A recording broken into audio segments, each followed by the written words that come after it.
Hello സുഹൃത്തുക്കളെ, 730 മേലെ CIBIL score ഉള്ളവരാണോ നിങ്ങൾ? സ്വന്തമായൊരു തൊഴിൽ തുടങ്ങാൻ ആഗ്രഹിക്കുന്നുണ്ടോ? എങ്കിൽ നിങ്ങൾക്കാതിതാ സുവർണാവസരം. കേന്ദ്ര സർക്കാരിൽ നിന്നും 2 കോടി രൂപ വരെ, അതും കൊളാറ്ററലൊന്നും വേണ്ടാതെ തന്നെ നമുക്ക് ലോൺ ലഭിക്കുന്നുണ്ട്. ആ കാര്യം നിങ്ങൾക്കറിയാമോ? എന്നാൽ അങ്ങനെയുള്ള കാര്യങ്ങൾ ചെയ്യുന്ന ഒരു ബിസിനസ് അഡ്വൈസറി ഉണ്ട് ഇവിടെ. ഒരു ബിസിനസ് സ്റ്റാർട്ട് ചെയ്യാൻ വേണ്ടി എന്തെല്ലാം ഡോക്യുമെന്റേഷൻ ഉണ്ട്, എന്തെല്ലാം പ്രൊസീജിയേഴ്സ് ഉണ്ട്, അതെല്ലാം നമുക്ക് ഇവരോട് തന്നെ ചോദിച്ചറിയാം. ഇവർക്ക് എന്തുമാത്രം ഹെൽപ്പ് നമുക്ക് അതിനുവേണ്ടി ചെയ്യാൻ പറ്റും. ഇവർ ബാക്ക് എൻഡ് ആയിട്ട് നമ്മൾക്ക് കുറേ ലോൺസും കാര്യങ്ങളെല്ലാം ഉണ്ടെന്ന് പറഞ്ഞു. അപ്പോൾ അതിന് വേണ്ടിയിട്ട് ഇവർക്ക് ചെയ്യാൻ പറ്റുന്ന സഹായങ്ങൾ എന്താണെന്ന് നമുക്ക് അദിത് ഫിൻസേജ് അഡ്വൈസറിയിലെ MD-യോട് തന്നെ ചോദിച്ചറിയാം. വരൂ സാർ. നമസ്കാരം. ഞാൻ സാറിന്റെ കുറെ വീഡിയോസ് കണ്ടിട്ടുണ്ടായിരുന്നു. അപ്പൊ സാർ അതിലെല്ലാം പറഞ്ഞിട്ടുണ്ടായിരുന്നു സർക്കാരിൽ നിന്നും, അതായത് കേന്ദ്ര സർക്കാരിൽ നിന്നും കുറെ സ്കീംസും, അതായത് സ്വയം തൊഴിൽ ആരംഭിക്കാൻ വേണ്ടിയിട്ട് കുറെ സ്കീംസും, അതുപോലെ തന്നെ സബ്സിഡിയോടുകൂടിയുള്ള സ്കീംസും കാര്യങ്ങളെല്ലാം പ്രൊവൈഡ് ചെയ്യുന്നുണ്ട് പറഞ്ഞിട്ടുണ്ടായിരുന്നു. അപ്പോൾ എന്തെല്ലാം സ്കീംസ് ആണ് കേരളത്തിൽ ചെയ്യാൻ പറ്റുന്നത് നമുക്ക്? ഓക്കെ, നല്ലൊരു പോയിന്റാണ്. നമ്മൾ കേന്ദ്ര ഗവൺമെന്റും സ്റ്റേറ്റ് ഗവൺമെന്റും ചേർന്നിട്ടാണ് പല പദ്ധതികളും അവതരിപ്പിക്കുന്നത്. അപ്പോൾ ഇതിൽ സ്വയം തൊഴിൽ തുടങ്ങുക എന്നുള്ളത് വളരെ പ്രധാനപ്പെട്ട ഒരു സ്റ്റെപ്പാണ്. എല്ലാവർക്കും സ്വയം തൊഴിൽ തുടങ്ങാൻ പറ്റില്ല. കാരണം ജോലി ചെയ്തുകൊണ്ടിരിക്കുന്ന വ്യക്തിക്ക് ആ ജോലി വിട്ടൊരു സ്വയം തൊഴിൽ തുടങ്ങുക എന്നുള്ള റിസ്ക്കാണ്, അല്ലേ? അപ്പോൾ ആ റിസ്ക് എടുക്കാൻ തയ്യാറായി വരുന്ന ആളുകൾ എന്ന് പറഞ്ഞാൽ നമുക്ക് ആ വരുമാനം പോരാ, അല്ലെങ്കിൽ കുടുംബത്തിൽ കൂടുതൽ വരുമാന സാധ്യതകൾ വേണം എന്നൊക്കെ ചിന്തിക്കുന്ന വ്യക്തികളാണല്ലോ. ഉറപ്പായിട്ടും ഈ ഒരു പദ്ധതിയിൽ, ഈ ഒരു ഏരിയയിൽ കേന്ദ്ര ഗവൺമെൻറ് വലിയ രീതിയിലുള്ള പദ്ധതികൾ, വ്യത്യസ്തമായ പദ്ധതികൾ കൊണ്ടുവരുന്നുണ്ട്. ആ കൊണ്ടുവരുന്ന പദ്ധതികളിലെ ഏറ്റവും പ്രധാനപ്പെട്ട ഒരു പദ്ധതി എന്ന് പറയുന്നത് നമുക്ക് കാർഷിക സംബന്ധമായ കാർഷിക ഭക്ഷ്യോൽപ്പന്നങ്ങളുടെ ഉൽപാദന വിതരണ ശൃംഖലയുമായി ബന്ധപ്പെട്ട ഒരു പദ്ധതിയാണ്. ആ പദ്ധതിയുടെ പേര് അഗ്രികൾച്ചർ ഇൻഫ്രാസ്ട്രക്ചർ ഫണ്ട് എന്നുള്ളതാണ്. AF എന്ന സ്കീമാണ് സാർ ഇപ്പോൾ പറഞ്ഞിട്ടുണ്ടായിരുന്നത്. അപ്പോൾ AF എന്ന സ്കീം കാർഷിക മേഖലയിലായിട്ടാണ് ചെയ്യുന്നത്. കാർഷിക മേഖല എന്ന് പറയുമ്പോൾ കൃഷിയാണോ അതിൽ മെയിനായിട്ട് ഉദ്ദേശിക്കുന്നത്? ഇല്ല, ഇതിൽ കൃഷി വരുന്നില്ല. കൃഷി എന്ന് പറഞ്ഞത് കാർഷികമായിട്ട് കൃഷി ചെയ്യാനുള്ള സ്കീമല്ല. കാർഷിക ഭക്ഷ്യോൽപ്പന്നങ്ങളെ ഉൽപ്പാദിപ്പിച്ച് വൈവിധ്യവൽക്കരണം വരുത്തി മൂല്യവർദ്ധനം വരുത്തി കൊടുക്കുന്ന ഒരു നിർമ്മാണ യൂണിറ്റ് ആരംഭിക്കാൻ, ഭക്ഷ്യോൽപ്പന്ന നിർമ്മാണ യൂണിറ്റ് ആരംഭിക്കാനുള്ള പ്രോസസ്സിനാണ് ഈ പറഞ്ഞ അഗ്രി ഇൻഫ്രാ ഫണ്ടിൽ കൂടുതൽ സാധ്യതകളും അതിനുള്ള സ്കീമുകളും ഉള്ളത്. അപ്പോൾ അതിനുള്ള കണ്ടീഷൻസ് ഒക്കെ എങ്ങനെയായിരുന്നു? ലൈക്ക് നമുക്ക് ഇപ്പോൾ ഒരു ഇൻഡസ്ട്രി അല്ലെങ്കിൽ ഒരു യൂണിറ്റ് ആരംഭിക്കണം എന്നുണ്ടെങ്കിൽ അതിൻ്റെ പ്രൈമറി കണ്ടീഷൻസ് എന്തൊക്കെയായിരുന്നു വരുന്നത്? അതായത് ഈ സ്കീം പ്രത്യേകിച്ച് ഇത് വളരെ പ്രധാനപ്പെട്ട സ്കീമാണ്. അഗ്രി ഇൻഫ്രാ ഫണ്ട് എന്ന് പറഞ്ഞു കാർഷിക ഉൽപ്പന്നങ്ങളുടെ പ്രോസസ്സിംഗ് ആണ്. ഇത് ആക്ച്വലി ഏറ്റവും വലിയ പ്രധാനപ്പെട്ട ഘടകം എന്ന് പറയുന്നത് ഇതിൽ നമുക്ക് മാക്സിമം ലോൺ എമൗണ്ട് ഏകദേശം 2 കോടി വരെ ആകാമെന്നുള്ളതാണ്. അതുകൂടി ചേർന്ന് ഇതിന് പലിശ എന്ന് പറഞ്ഞാൽ ഏകദേശം 6% പലിശ വരുന്നത്. കണക്കിൽ 9%. ഈ 9%-ത്തിൽ 3% സെൻട്രൽ ഗവൺമെൻറ് സബ്സിഡിയാണ്, ഇൻട്രസ്റ്റ് സബ്സിഡിയാണ്. അതുപോലെ തന്നെ അടുത്ത ഘട്ടം എന്ന് പറഞ്ഞാൽ ഇതിൽ റീപേയ്മെൻറ്റ് പീരീഡ് ഏകദേശം 7 വർഷം വരെ, നമ്മൾ ലോൺ എടുത്തു കഴിഞ്ഞ് 7 വർഷം വരെ റീപേയ്മെൻറ്റ് സമയമുണ്ട്. അതാണ് ഇതിൻ്റെ പ്രത്യേകത. ഓക്കെ, ഞാനിപ്പോൾ ഒരു ഉപഭോക്താവാണെങ്കിൽ ഞാൻ ശ്രദ്ധിക്കേണ്ട കാര്യങ്ങൾ അല്ലെങ്കിൽ ഞാൻ ചെയ്യേണ്ട കാര്യങ്ങൾ എന്തൊക്കെയായിരുന്നു സാർ? വ്യക്തിപരമായി പറഞ്ഞാൽ ഈ ലോൺ വാങ്ങുന്ന വ്യക്തിക്ക് സിബിൽ സ്കോർ ഒരു 730+ വേണം. സിബിൽ സ്കോർ 730 ആകണമെന്നുള്ളതിനേക്കാൾ ഉപരി ഫാസ്റ്റായ നമ്മുടെ ലോൺ വാങ്ങി റീപേയ്മെൻറ്റ് നടത്തുന്നതിലൊന്നും തടസ്സങ്ങളോ മുടക്കമോ വരാൻ പാടില്ല. അത് വന്നിട്ടുണ്ടെങ്കിൽ ചില വ്യക്തികൾക്ക് അത് ലോൺ വാങ്ങി കുറച്ച് കാലത്ത് ബുദ്ധിമുട്ട് തോന്നും, പിന്നെ കുറേ വർഷം കഴിയുമ്പോൾ ലോൺ വീണ്ടും 730 എത്തിപ്പെടാം. പക്ഷേ ഈ കേസിൽ അത് നടക്കില്ല. കാരണം നമ്മുടെ ഈ ലോൺ വരുന്നത് നമ്മുടെ സിബിൽ സ്കോറിനെ മാത്രം ബേസ് ചെയ്തുകൊണ്ടായതുകൊണ്ട് അവർ പറയുന്നു നമുക്ക് റീപേയ്മെൻറ്റ് പീരീഡിൽ പഴയ പാസ്റ്റിലൊന്നും ഒരു തരത്തിലുള്ള പ്രശ്നങ്ങൾ, അതിൽ സെറ്റിൽമെൻറ്റ് അല്ലെങ്കിൽ നമ്മൾ കൊളാറ്ററൽ നമ്മൾ ഗ്യാരണ്ടി നിന്നുകൊണ്ട് അത് പ്രശ്നം വരുന്നു, അങ്ങനെയൊന്നും വരാൻ പാടില്ല. 730+ വേണം. ഇതല്ലാതെ ഈ വ്യക്തിക്ക് ഈ പ്രസ്ഥാനം നടത്താനായിട്ടുള്ള ഒരു പ്രവൃത്തി സ്ഥലം എന്ന് വെച്ചാൽ ഒരു ബിൽഡിംഗ്, ഒരു ഫാക്ടറി ഷെഡ് വേണം. ഫാക്ടറി ഷെഡ് ഒരു 1500 സ്ക്വയർ ഫീറ്റ് തൊട്ട് ഒരു 3500-4000 സ്ക്വയർ ഫീറ്റ് വരെ വേണം. അതായത് സിവിൽ സ്കോർ ഫസ്റ്റ് വേണം. രണ്ടാമത് ഒരു ബിൽഡിംഗ് ഒരു 3500-4000 സ്ക്വയർ ഫീറ്റ് വരെയുള്ളത് വേണം. ഒരുപക്ഷെ എൻ്റെ കയ്യിൽ ബിൽഡിംഗ് ഇല്ലെങ്കിലോ സാർ, ഞാൻ എന്താ ചെയ്യേണ്ടത്? സ്വന്തമായി ബിൽഡിംഗ് ഇല്ലെങ്കിൽ നമുക്ക് ലീസിനെടുക്കാം. ലീസ് എന്ന് പറഞ്ഞാൽ വാടകയ്ക്ക്, അതായത് 10 വർഷത്തേക്ക് വാടക കരാറാക്കി എടുക്കാം. ആ വാടക കരാറ് നമ്മൾ കരാറാക്കി രജിസ്റ്റർ ചെയ്യണം എന്നുള്ളതാണ് അതിൻ്റെ ഒരു പ്രത്യേകത. അതായത് ഈ പർട്ടിക്കുലർ സ്കീമിൻ്റെ പ്രത്യേകത, അഗ്രി ഇൻഫ്രാ ഫണ്ട് എന്ന സ്കീമിൻ്റെ പ്രത്യേകത, സെൻട്രൽ ഗവൺമെൻറ് പ്രത്യേകിച്ചുള്ള ഒരു ഫോക്കസ് ഉള്ള ഏരിയയാണ് കൃഷി. അതെന്തുകൊണ്ടെന്നാൽ ഇന്ത്യ നമ്മുടെ മൊത്തത്തിൽ നോക്കുമ്പോൾ 50% പരം ഇന്ത്യയുടെ വർക്ക് ഫോഴ്സ്, അതായത് ജോലി ചെയ്യുന്ന ആളുകളുടെ നമ്മുടെ സ്വയം തൊഴിൽ, നമ്മുടെ വരുമാന സാധ്യത വരുന്നത് 50% മേലെ കൃഷിയിൽ നിന്നാണ്. അതിൽ 20% നമ്മുടെ മൊത്തം ഇന്ത്യയുടെ GDP ക്രിയേറ്റ് ചെയ്യുന്നതും ഈ കൃഷിയിൽ നിന്നാണ്. അതുകൊണ്ട് കൃഷി സംബന്ധമായ ഉൽപ്പന്നങ്ങൾ അല്ലെങ്കിൽ അവിടെ തൊഴിൽ സാധ്യത ഉണ്ടാക്കിയാലേ രാജ്യത്തിൻ്റെ ഡെവലപ്മെൻറ്റ് വരുമെന്നുള്ളതുകൊണ്ടാണ് ഈ പർട്ടിക്കുലർ സ്കീമിൽ ഇത്രയും പ്രത്യേകതയും ഇത്രയും ഫോക്കസും സെൻട്രൽ ഗവൺമെൻറ് കൊടുക്കുന്നത്. അതുകൊണ്ട് ഞാൻ പറഞ്ഞു, നമുക്ക് ഈ സ്കീമിൽ 6% പലിശയേ ഉള്ളൂ, 2 CR വരെയുള്ള പ്രൊജക്റ്റ് വാല്യൂ ചെയ്യാം, അതുപോലെ 7 വർഷത്തേക്ക് റീപേയ്മെൻറ്റ് വരുന്നുണ്ട്. ഇതിനേക്കാൾ ഉപരി ഈ ലോണിന് വേണ്ടി നമ്മൾ ഇറങ്ങുമ്പോൾ നമ്മുടെ കയ്യിൽ പ്രത്യേകിച്ച് യാതൊരു തരത്തിലുള്ള കൊളാറ്ററൽ ഗ്യാരണ്ടി വേണ്ട. കൊളാറ്ററൽ ഒന്നും വേണ്ട. കൊളാറ്ററൽ വേണ്ട. അപ്പോൾ വേണ്ടെങ്കിൽ നമുക്കപ്പോൾ ഇതിന് താഴെ നമുക്ക് ഏതൊക്കെ പ്രൊജക്ട്സ് ചെയ്യാൻ പറ്റും? നമുക്ക് ഈ നമ്മുടെ വീട്ടിൽ നമ്മൾ രാവിലെ മുതൽ വൈകുന്നേരം വരെ നമ്മൾ ജീവിക്കുമ്പോൾ നമ്മൾ എന്തൊക്കെ ഭക്ഷ്യോൽപ്പന്നങ്ങളാണോ നമ്മൾ ഉപയോഗിക്കുന്നത്, അതെല്ലാം കൃഷി സംബന്ധമായതായിരിക്കും. ഭക്ഷ്യോൽപ്പന്നങ്ങൾ അതെല്ലാം നമുക്ക് ചെയ്യാം.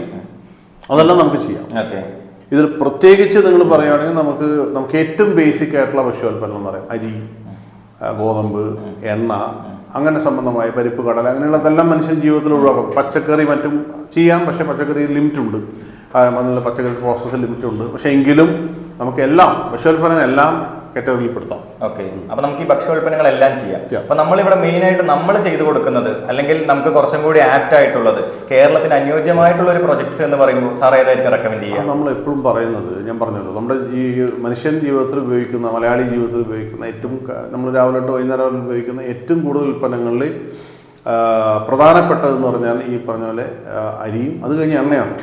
അപ്പോൾ നമുക്ക് എണ്ണ എന്ന് പറഞ്ഞാൽ ഭക്ഷ്യ എണ്ണ എന്ന് പറഞ്ഞ സംഗതിയെ നമുക്ക് ഫോക്കസ് ചെയ്യാൻ പറ്റും. അത് പ്രത്യേക കാരണമുണ്ട്. ഭക്ഷ്യ എണ്ണ എന്ന് പറയുമ്പോൾ സാർ എന്തായിരുന്നു ഉദ്ദേശിക്കുന്നത്? വെളിച്ചെണ്ണ, നമ്മുടെ നാട്ടിൽ വെളിച്ചെണ്ണയാണ്. ഓക്കെ, വെളിച്ചെണ്ണയ്ക്ക് പക്ഷേ ഇപ്പോൾ മാർക്കറ്റിൽ ഭയങ്കര വലിയ രീതിയിലൊരു നാളികേരത്തിനും എല്ലാം വില കൂടിക്കൊണ്ട് നിൽക്കുകയാണ്. അപ്പോൾ ഈ പ്രൊജക്ട് ഫീസിബിൾ ആണോ?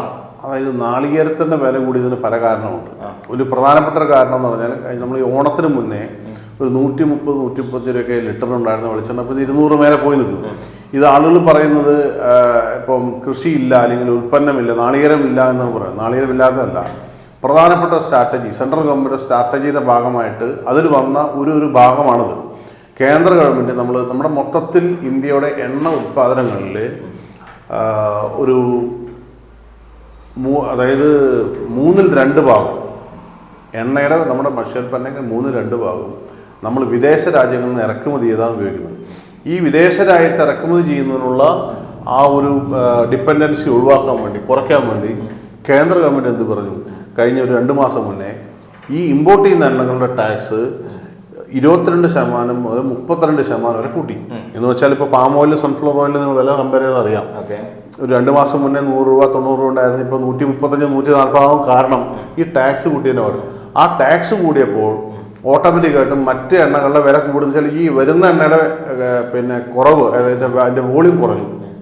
അപ്പോൾ അൾട്ടർനേറ്റീവ് എണ്ണകളായിട്ടുള്ള മറ്റ് തനതായ എണ്ണകളെല്ലാത്തിനും വില കൂടി. പക്ഷേ ഈ കൂടിയതെന്ന് പറഞ്ഞാൽ അത് ശാശ്വതമായ കൂടുതലല്ല, അത് ഇരിക്കും. ജനുവരിക്ക് ശേഷം വീണ്ടും വെളിച്ചെണ്ണയുടെയും കൊപ്രയുടെയൊക്കെ വില കുറയുമെന്നാണ് പ്രതീക്ഷിക്കുന്നത്. പക്ഷേ ഇത് എപ്പോഴും കാലാകാലമുള്ളൊരു സംഗതി ആയതുകൊണ്ട് ഇപ്പോൾ ഉള്ള വില വ്യത്യാസം നമ്മുടെ വ്യാപാര പരിപാടിക്ക് നമുക്ക് ഒരിക്കലും തടസ്സമായിട്ട് കാണരുത്.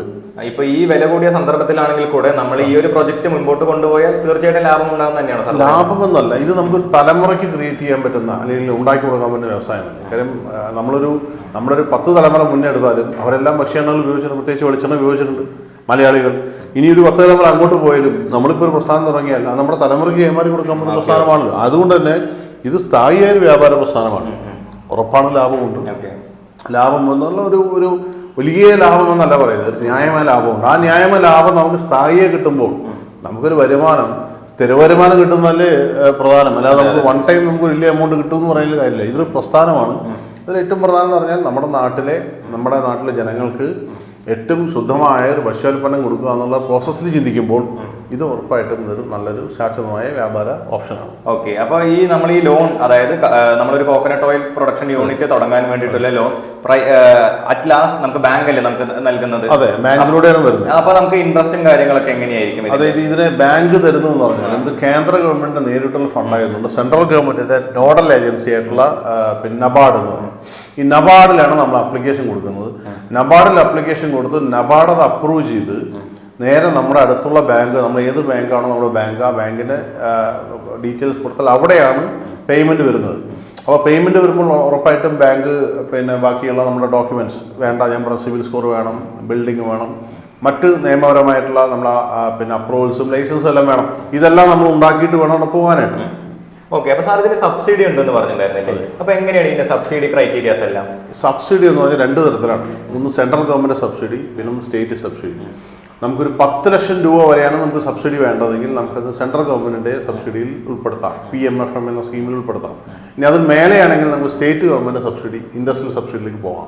ഓക്കെ, അപ്പോൾ നമ്മൾ 100% ലോൺ ആണെങ്കിൽ നമുക്കൊരു എത്ര ശതമാനം വരെ നമുക്കൊരു സബ്സിഡി കിട്ടാൻ സാധ്യത? 100% ലോൺ എന്ന് പറഞ്ഞാൽ മൊത്തം നമ്മൾ മെഷീനറി വാല്യൂയുടെ 90% ലോണും 10% നമ്മുടെ കോൺട്രിബ്യൂഷൻ ആയിരിക്കും. അതായത് ഈ വരുന്ന വ്യക്തി മൊത്തം ഒരു 10 ലക്ഷമാണ് ലോണിന്റെ വാല്യൂ എങ്കിൽ 1 ലക്ഷം രൂപ ഈ വ്യക്തി കാണണം. 9 ലക്ഷം രൂപയാണ് നമുക്ക് ലോണായിട്ട് വരുന്നത്. ഈ 1 ലക്ഷം രൂപ എങ്ങനെ നമ്മൾ വർക്കിംഗ് ക്യാപിറ്റൽ ആയിട്ട് കാണണോ? അല്ല. ഈ 1 ലക്ഷം രൂപ, അതായത് ഇപ്പൊ നമ്മൾ 10 ലക്ഷം രൂപയുടെ മുതൽ നമ്മൾ മെഷീൻ വാങ്ങാൻ പോകുമ്പോൾ ഈ 1 ലക്ഷം രൂപ നമ്മുടെ അക്കൗണ്ടിൽ ഇട്ട് ആ ഒന്നും ഈ ബാങ്കിന്റെ 9 കൂടി 10 ലക്ഷമാണ് ഈ മെഷീൻ വാങ്ങാനുള്ള പേയ്മെന്റ് ആയിട്ട് പോവുക. ഓക്കെ, അത് മെഷീനറി അക്കൗണ്ടിലേക്കാണ്. അപ്പൊ അതിന്റെ ഇൻട്രസ്റ്റ് കാര്യങ്ങളൊക്കെ നമ്മൾ എപ്പോൾ മുതൽ അടയ്ക്കാൻ തുടങ്ങേണ്ടത്? ജനറലി ഇതാണ് ഈ ലോണിന്റെ പ്രത്യേകത. ഏറ്റവും പ്രധാന പ്രത്യേകതകൾ ഒന്ന് പറഞ്ഞാൽ ഈ മറ്റ് ലോണുകളെ മറ്റു കാര്യങ്ങളെ പോലെ അല്ല. ഈ പ്രസ്ഥാനം നമ്മൾ തുടങ്ങണമെന്നും ഇത് ദേശീയപരമായിട്ടൊരു ഒരു സ്കീം ആയതുകൊണ്ടും ഈ തുടങ്ങുന്ന വ്യക്തിക്ക് ഒരു 8 മാസം അല്ലെങ്കിൽ 1 വർഷം വരെയും റീപേയ്മെന്റ് അവധി റീപേയ്മെന്റ് ആരംഭിക്കാനുള്ളൊരു പീരീഡ് കൊടുക്കും പ്രസ്ഥാനത്തിന്. അപ്പൊ നമ്മൾ 8 മാസത്തിന് ശേഷം മാത്രം ലോണിന്റെ റീപേയ്മെന്റ് തുടങ്ങി? അങ്ങനെയല്ല, നമുക്ക് ഇൻട്രസ്റ്റ് പേ ചെയ്യണം എന്ന് വിചാരിക്കാം.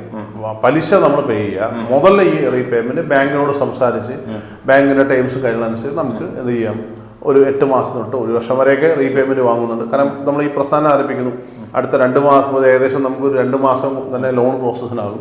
അടുത്ത 2 മാസത്തോളം ആയിരിക്കും മെഷീൻ ഇൻസ്റ്റാൾ ചെയ്ത് നമുക്ക് പ്രൊജക്ട് ആരംഭിക്കാറുണ്ട്. അപ്പോൾ ഈ 4 മാസം സമയം അല്ലെങ്കിൽ 2 മാസം സമയം നമുക്ക് വെയിറ്റ് ചെയ്യാൻ പറ്റില്ല. അതുകൊണ്ടാണ് മീൻസ് റീപേയ്മെന്റ് നമുക്ക് പൈസ ഉണ്ടാകണമെന്നില്ല. അതുകൊണ്ടാണ് ഇങ്ങനെ.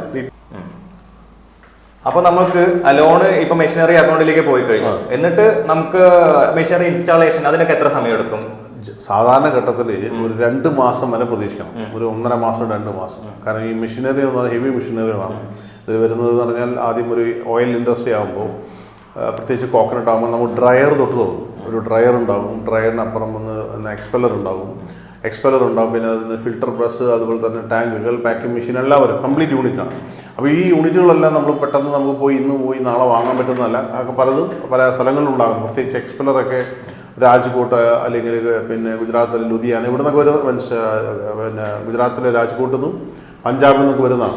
അപ്പോൾ ഇതുകൊണ്ട് തന്നെ നമുക്ക് ഇത് പറഞ്ഞ പോലെ നമുക്ക് ഏകദേശം 1.5 to 2 മാസം വരെ സമയം പ്രതീക്ഷിക്കണം മെഷീൻ ഇൻസ്റ്റാൾ ചെയ്ത് കിട്ടാനായിട്ട്. അപ്പോൾ ഈ ലോൺ പ്രോസസ് ചെയ്യാൻ അറൗണ്ട് ഒരു മാസം അല്ലെങ്കിൽ ഒരു 2 മാസം എന്നുള്ള കാര്യമാണ്. 2 മാസം പ്രതീക്ഷിക്കണം. പിന്നെ അതുപോലെ തന്നെ ഈ മെഷീനറി ഇൻസ്റ്റാളേഷനും അറൗണ്ട് ഒരു 1.5 to 2 മാസം എന്നുള്ള രീതിയിൽ കണക്കാക്കിയാൽ പോലും അതിനുശേഷം നമ്മൾ പ്രൊഡക്ഷൻ ആരംഭിച്ച് നമുക്ക് എപ്പോൾ ലാഭം കിട്ടാൻ സാധിക്കും? ഈ ലാഭം എന്ന് പറയുന്നത് ഈ പർട്ടിക്കുലർ ഇൻഡസ്ട്രിയിൽ വെളിച്ചെണ്ണയുടെ കേസിൽ അത് നമ്മളിപ്പം പറഞ്ഞു 500 ലിറ്ററിൻ്റെ കപ്പാസിറ്റിയാണ് ഡെയിലി പറയുന്നതെങ്കിൽ 500 ലിറ്റർ ഉൽപ്പാദിപ്പിച്ച് എത്തിക്കാനുള്ള ഒരു സമയം വരെ ഉണ്ടാവും. അതായത് 500 ലിറ്റർ ആദ്യത്തെ ദിവസം ഉൽപ്പാദിപ്പിക്കണമെന്നില്ല. നമുക്കൊരു 2 മാസം 3 മാസം സമയം കരുതുക. നമുക്ക് 500 ലിറ്റർ ഡെയിലി ഉൽപ്പാദിപ്പിച്ച് ഡെയിലി കച്ചവടമായി ഡെയിലി പേയ്മെൻറ്റ് വരണമല്ലോ. അപ്പോൾ അങ്ങനെ ചിന്തിക്കുകയാണെങ്കിൽ നമുക്കൊരു 3 മാസം സമയത്തിനുള്ളിൽ തന്നെ നമുക്ക് വ്യക്തമായ ലാഭത്തിലേക്ക് പോകും. കാരണം ഇതിൽ നമ്മൾ ഉദ്ദേശിച്ച പോലെ മറ്റ് ഇൻഡസ്ട്രികളെ പോലെയല്ല. ഈ എണ്ണയുടെ ഒരു പ്രത്യേകത എന്ന് പറഞ്ഞാൽ ഏറ്റവും കുറവ് വർക്കിംഗ് ക്യാപിറ്റലും ഏറ്റവും കുറവ് ക്രെഡിറ്റ് പീരീഡും ഉള്ള ഒരു പർട്ടിക്കുലർ ഏരിയയാണ് എണ്ണ. വളരെ പ്രധാനമാണ്. മറ്റു ഇൻഡസ്ട്രിയിലൊക്കെ തന്നെ പലരും പറഞ്ഞിട്ടുണ്ട് 2-3 മാസമൊക്കെയാണ് ക്രെഡിറ്റ് പീരീഡ്. ഇത് അങ്ങനെയല്ല. മാർക്കറ്റിൽ എണ്ണ എന്ന് പറഞ്ഞാൽ റെഡി ക്യാഷായിട്ട് കച്ചവടം ചെയ്യേണ്ട ഉൽപ്പന്നമാണ്. കാരണം ഇതിന്റെ വാല്യൂ ഡെയിലി മാറിക്കൊണ്ടിരിക്കുകയാണ്. കൊപ്രയുടെ വിലയായാലും എണ്ണയുടെ ഡെയിലി മാറിക്കൊണ്ടിരിക്കുന്നതുകൊണ്ട് വലിയ രീതിയിൽ ആഴ്ചക്കണക്കിന് മാസം ക്രെഡിറ്റ് കൊടുക്കാൻ പറ്റില്ല. അപ്പോൾ അതുകൊണ്ട് തന്നെ നമുക്ക് വർക്കിംഗ് ക്യാപിറ്റൽ ഏകദേശം 1 മാസത്തെ നാളികേരം വാങ്ങാനുള്ള പണം നമ്മുടെ കയ്യിലുണ്ടെങ്കിൽ, വർക്കിംഗ് ക്യാപിറ്റൽ ഉണ്ടെങ്കിൽ നമുക്ക് ഈ പറഞ്ഞ പ്രസ്ഥാനത്തിൽ വ്യക്തമായിട്ട് മുന്നോട്ട് പോകാം. അതുകൊണ്ട് നമുക്ക് ലാഭം വരുക എന്ന് പറഞ്ഞാൽ ലാഭമാണ് ചോദിച്ചത്. ലാഭം എന്ന് പറഞ്ഞാൽ ഉറപ്പായിട്ടും ഈ പ്രസ്ഥാനം തുടങ്ങുന്നത് ലാഭത്തിനാണ്, ലാഭത്തിന് വേണ്ടിയാണ്. ലാഭം എന്ന് പറഞ്ഞാൽ നമുക്ക് ഏകദേശം ലാഭമെന്നല്ല, വരുമാനം സ്ഥായിയായി ആരംഭിക്കുന്ന ഒരു 3 മാസം, പ്രസ്ഥാനം തുടങ്ങിയ 3 മാസം കൊണ്ടാകും എന്നുള്ള കാര്യമാണ് വ്യക്തത. മാർക്കറ്റിലെ ഇൻഫർമേഷൻ അങ്ങനെയാണ്. അപ്പോൾ ഈ ലോൺ റീപേയ്മെന്റ് നമുക്ക് എപ്പോൾ അവസാനിപ്പിക്കാൻ പറ്റും? അല്ലെങ്കിൽ ഈ സാറ് സബ്സിഡിന്റെ കേസ് പറഞ്ഞിട്ടുണ്ടായിരുന്നല്ലോ, അത് എപ്പോൾ ആപ്ലിക്കബിൾ ആവും നമുക്ക്? നമ്മൾ ഈ അറൗണ്ട് ഒരു 4 മാസം അല്ലെങ്കിൽ ഒരു 3 മാസത്തിന്റെ അടുത്ത് നമ്മൾ ഈ പ്രൊഡക്ഷൻ ആരംഭിക്കാൻ തന്നെ സമയം എടുക്കുന്നു. അപ്പൊ നമ്മൾക്ക് ഈ സബ്സിഡി എപ്പോൾ മുതൽ ആപ്ലിക്കബിൾ ആക്കാൻ പറ്റും? സബ്സിഡി എന്ന് പറഞ്ഞാൽ സത്യത്തിൽ സബ്സിഡി ഒരിക്കലും നമ്മുടെ കയ്യിൽ നമുക്ക് വേണ്ടി തരുന്ന ക്യാഷായിട്ട് തരുന്ന ഒരു പരിപാടിയായിട്ട് പ്ലാൻ ചെയ്യരുത്. അങ്ങനെ കരുതരുത്. കരുതരുത്. സബ്സിഡി തരുന്നത് ഈ പ്രസ്ഥാനം അല്ലെങ്കിൽ വ്യവസായം നമ്മൾ ആരംഭിക്കുന്നതിനും അതിനോടൊരു 10 പേർക്ക് തൊഴിൽ കൊടുക്കുന്നതിനോട് വേണ്ടി കേന്ദ്ര ഗവൺമെൻറ്റും സംസ്ഥാന ഗവൺമെൻറ്റും കൂടിയോ അല്ലെങ്കിൽ തനിയായോ തരുന്ന ഒരു ഫൈനാൻഷ്യൽ സപ്പോർട്ടാണ്. ഈ സപ്പോർട്ട് നമുക്ക് ഒരു പക്ഷേ ഒരു 3 മാസം നമ്മൾ പ്രസ്ഥാനം ആരംഭിച്ചതിന് 3 മാസം ശേഷമോ അല്ലെങ്കിൽ ഏകദേശം ഒരു 1 ഇയറിനുള്ളിലൊക്കെ വ്യക്തമായിട്ട് നമ്മുടെ അക്കൗണ്ടിൽ വന്നു കിടന്നാലും 3 വർഷം വരെ ഈ എമൗണ്ട് നമുക്ക് ഉപയോഗിക്കാൻ ലിമിറ്റേഷൻ ഉണ്ടാകും. കാരണം 3 വർഷത്തോളം അതൊരു ഗവൺമെൻറ്റിൻ്റെ പോളിസിയാണ്. 3 വർഷം കഴിഞ്ഞേ നമുക്ക് ഈ ലോൺ എമൗണ്ട് ഒന്നില്ലെങ്കിൽ സബ്സിഡി എമൗണ്ട് നമുക്ക് തിരിച്ചെടുക്കാനോ അല്ലെങ്കിൽ അത് ലോൺ എമൗണ്ടിലേക്ക് തട്ടിക്കഴിക്കാനോ പറ്റുള്ളൂ. അറൗണ്ട് 7 വർഷമല്ലേ സാറ് പറഞ്ഞത് റീപേയ്മെന്റ് പീരീഡ്?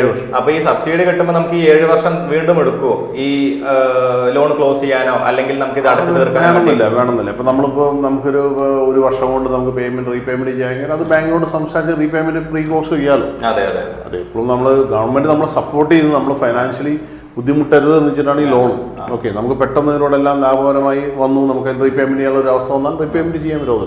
അപ്പൊ സാറ് പറഞ്ഞിട്ടുണ്ടായിരുന്നില്ലേ ബിൽഡിംഗ്സ് വേണം, സ്വന്തമായിട്ട് വേണം, അല്ലെങ്കിൽ ലീസിന് എടുത്തിട്ട് എന്നുള്ള രീതിയിൽ. പക്ഷെ എന്റെ കയ്യിൽ സ്വന്തമായിട്ട് ഒരു ലാൻഡ് ഉണ്ട്, അതിൽ എനിക്ക് ബിൽഡിംഗ് കൺസ്ട്രക്ട് ചെയ്തിട്ട് അങ്ങനെ നമുക്ക് ചെയ്യാൻ പറ്റും? 100% പറ്റും. ഈ സ്കീമിൽ പ്രത്യേകിച്ച് അങ്ങനെ ഒരു പ്രത്യേകത. അതുപോലെ തന്നെ നമുക്ക് ബിൽഡിംഗ് പറഞ്ഞ പോലെ ബിൽഡിംഗ് പണിയാനുള്ള പണവും നമുക്കിത് വാങ്ങാം. സ്വന്തം സ്ഥലം ഉണ്ടെങ്കിൽ നമുക്ക് വാങ്ങാം. അപ്പൊ നമുക്കങ്ങനെ ചെയ്യാൻ പറ്റും. സ്വന്തം സ്ഥലം ഉണ്ടെങ്കിൽ തന്നെ നമുക്ക് അതിൽ ചെയ്യാൻ പറ്റും. ആ സ്വന്തം സ്ഥലം ഉണ്ടെങ്കിൽ അവിടെ നമുക്ക് ബിൽഡിംഗ് കെട്ടാനുള്ള. അല്ല, മറ്റുള്ള ലോണുകളിലൊന്നും ഇതുപോലെ അങ്ങനെ ബിൽഡിംഗ് കെട്ടാനോ അങ്ങനെയുള്ള ഞാൻ ആദ്യമേ പറഞ്ഞല്ലോ, ഇത് ഒരു കൊമേഴ്സ്യൽ ലോണായി നമ്മൾ കാണുന്നത്.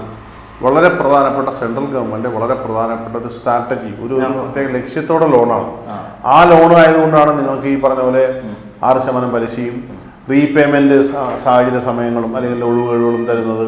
അതുപോലെ സ്വന്തം സ്ഥലമുണ്ടെങ്കിൽ ബിൽഡിംഗ് ആയിട്ടുള്ള പണം ഉൾപ്പെടുത്തി തരുന്നത് എന്താ വെച്ചാൽ ഇത് ഒരു അതായത് ഇതിന്റെ പേര് തന്നെ പറയുന്നത് അഗ്രികൾച്ചർ ഇൻഫ്രാസ്ട്രക്ചർ ഫണ്ട് എന്നുള്ളതാണ്. ഇൻഫ്രാസ്ട്രക്ചറിന് വേണ്ടിയുള്ള ഫണ്ടാണ്. അത് ബിൽഡിംഗ് ഒരു ഇൻഫ്രാസ്ട്രക്ചർ അതിനുള്ള സ്കീമാണ്. അത് വലിയൊരു സപ്പോർട്ടാണ്. നിങ്ങൾ പറഞ്ഞ പോലെ പല ആളുകൾക്ക് അറിഞ്ഞോളാം. അതുകൊണ്ട് തന്നെ പലരും നമ്മൾ സംസാരിക്കും, ഇന്ററാക്റ്റീവ് പറയുന്നത് സാർ ഇങ്ങനെയൊക്കെ നടക്കുമോ എന്നാണ്. അതെ, നമ്മളും ബേസിക് ആയിട്ടുള്ള നമ്മളും മറ്റു ബാങ്കുകളിലെല്ലാം പോകുമ്പോൾ മറ്റു സ്കീമിൽ ചെയ്യുകയാണെന്ന് വെച്ചാൽ കൂടെ നമുക്ക് ബിൽഡിംഗ് കെട്ടാനുള്ളതോ അല്ലെങ്കിൽ ഇതുപോലെ കൊളാട്രൽ ഇല്ലാതെയോ കിട്ടുന്നില്ല. അപ്പൊ അതിലാണോ ഈ AF പ്രത്യേകമായിട്ട് നിൽക്കുന്നത്? ഇത് ഞാൻ ദേശീയ താല്പര്യമുള്ള സ്കീമായതുകൊണ്ട് ഇത് അങ്ങനെ സൗകര്യങ്ങളുണ്ട്, അത് നടക്കും, നമുക്ക് ചെയ്യാൻ പറ്റും. അപ്പൊ നമ്മളിപ്പോ ബാങ്കിലേക്ക് പോവുകയാണ് അല്ലെങ്കിൽ നമ്മൾ ഈ ലോണുമായിട്ട് ഓക്കെ ആയിട്ട് പോവുകയാണെന്ന് വെച്ചാൽ നമ്മുടെ ഭാഗത്ത് നിന്ന് ചെയ്യേണ്ട ഡോക്യുമെന്റേഷൻ അല്ലെങ്കിൽ അങ്ങനെയുള്ള കാര്യങ്ങൾ എന്തൊക്കെയായിരുന്നു? അതായത് ഇപ്പൊ ഞാൻ പറഞ്ഞല്ലോ, ഫസ്റ്റ് നമ്മൾ നോക്കേണ്ടത് സിവിൽ സ്കോർ പക്കാണ്. രണ്ടാമത് നോക്കേണ്ടത് ബിൽഡിംഗ് ഉണ്ടോ. ബിൽഡിംഗ് ഉണ്ടെങ്കിൽ അടുത്ത് കറണ്ട് സൗകര്യം ഈ പറഞ്ഞ പോലെ അലോക്കേഷൻ ഉണ്ടോ. ഈ 3 ഉണ്ടെങ്കിൽ അടുത്തത് പിന്നെ നമ്മൾ നേരിട്ട് ചെയ്യേണ്ടത് ഫസ്റ്റ് ആ വ്യക്തിയെ കൊണ്ടുവന്ന് നമ്മുടെ ഓഫീസിൽ വരണം. നമ്മുടെ ഓഫീസ് അറിയാതെ പാലക്കാടാണ്, ലുലുമാളിന്റെ ബാക്കിലാണ്. നമ്മളിവിടെ വന്ന് നമ്മൾ ഈ പറഞ്ഞ പദ്ധതിയെക്കുറിച്ച്, ഈ പറഞ്ഞ എണ്ണയെക്കുറിച്ച് വ്യക്തമായി ഈ വ്യക്തിക്ക് എന്തറിയാം, ഇനി ആൾക്കറിയാത്ത കാര്യങ്ങൾ കൂടെ നമ്മൾ ഇതിന് എക്സ്പ്ലെയിൻ ചെയ്തിട്ട് പ്രോസസ് എല്ലാം സംസാരിച്ച് ആൾക്കത് വ്യക്തത വരണം. അതായത് എനിക്ക് ചെയ്യാമെന്നുള്ളത്. അങ്ങനെ ചെയ്യാമെന്നൊരു വ്യക്തത വന്നാൽ അടുത്ത സ്റ്റെപ്പ് പറഞ്ഞാൽ ഈ ബിൽഡിങ് വാടകയാണെങ്കിൽ വാടക കരാർ എഴുതി രജിസ്റ്റർ ചെയ്യാന്നുള്ളതാണ്. അപ്പോൾ ആ വാടക കരാർ രജിസ്റ്റർ ചെയ്യുന്നതിന് മുന്നേ നമ്മൾ ആ ബിൽഡിംഗ് കണ്ടെത്തി കഴിഞ്ഞാൽ നിങ്ങൾ ടോക്കൺ അഡ്വാൻസ് കൊടുത്തിട്ട് ആ ബിൽഡിംഗ് നമ്പർ കാര്യങ്ങൾ നമുക്ക് തരാം. നമ്മൾ എന്ത് ചെയ്യുന്ന വെച്ചാൽ ആദ്യമേ ഒരു സാമ്പിൾ DPR, അതായത് ഇതിനൊരു ബേസിക് ഒരു കാര്യമാണ് DPR, ഡീറ്റെയിൽ പ്രൊജക്ട് റിപ്പോർട്ട് എന്ന് പറയും. ഇത് ആദ്യമേ ഈ കസ്റ്റമറോട് കൊണ്ടുവരുന്നത് നിങ്ങളോട് വന്നാൽ നിങ്ങൾക്ക് ഇത് വ്യക്തത തരും, എന്താണ് ഈ ആശയം, ഇത് എങ്ങനെ നടക്കുന്നത്. അതില്ലാതെ രണ്ടാമത് പ്രധാനപ്പെട്ട ഈ നമ്മൾ ബാങ്കിലേക്ക് അയക്കും എന്ന് പറഞ്ഞത് നമ്മൾ ഈ പദ്ധതി ഈ വ്യക്തിക്ക് ചെയ്യാൻ പറ്റുമോ എന്ന് ബാങ്ക് ആദ്യം അംഗീകരിക്കണമല്ലോ. അതിനുവേണ്ടി നമ്മൾ ബാങ്കിലേക്ക് പോകുമ്പോൾ ഒരു DPR, ഒരു പ്രൊജക്ട് റിപ്പോർട്ട്, നമ്മുടെ പ്രൊജക്റ്റിനെ കുറിച്ച് നമ്മൾ എക്സ്പ്ലെയിൻ ചെയ്യുന്ന ഒരു ഡോക്യുമെൻ്റാണ് DPR. ഈ DPR നമ്മൾ ഉണ്ടാക്കി അതിനോട് കൂടെയാണ് കസ്റ്റമറെ ആ ബാങ്കിലേക്ക് വിടുന്നത്. റീജിയൻ എവിടെയാണ് റീജിയണൽ ഓഫീസിൽ വിട്ടിട്ട് അവരത് സംസാരിച്ച് ഈ വ്യക്തിക്ക് ഈ ലോൺ കിട്ടാനുള്ള എലിജിബിലിറ്റി ഉണ്ടെന്ന് ബാങ്ക് പറഞ്ഞ് ഓക്കെ പറഞ്ഞതിന് ശേഷമാണ് പിന്നെ ഒരു ലീസ് അഗ്രിമെന്റ് ചെയ്യണമെങ്കിൽ ചെയ്യുക.